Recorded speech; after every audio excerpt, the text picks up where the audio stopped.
साथीहरू तपाईले खाजा के खानुभयो?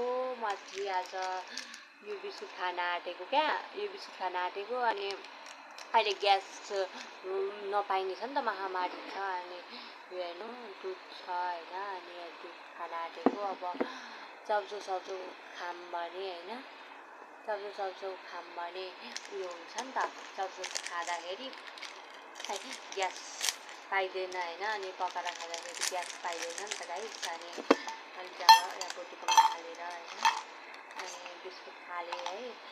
बिस्कुट मलाई लास्टै मनपर्छ। अनि ग्यासको महामारी छ नि त, अनि मैले त्यो अब दुधसँग चोबेर खानुपर्छ नि त टक्क। अनि ग्यासको महामारी छ, अनि के गर्नु होइन, दुधसँग चोबेर खानु। जहिले चाउचाउ खाना पनि हुँदैन नि त, स्वास्थ्यलाई राम्रो हुँदैन होइन। अनि जहिले